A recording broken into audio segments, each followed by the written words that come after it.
All right, so here I am at system number 2. System number 1's over there.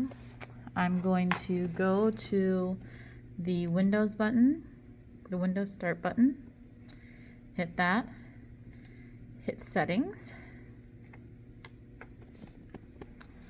and then go to Devices,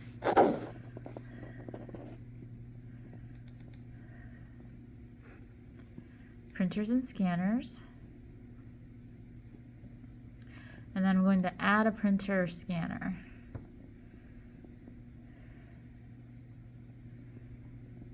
Let's see if it comes up.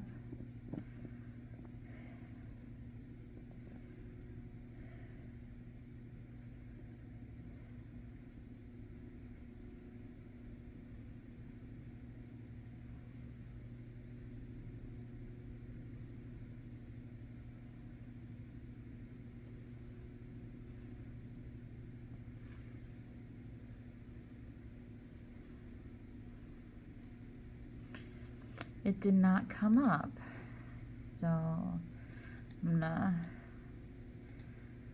select the computer by name.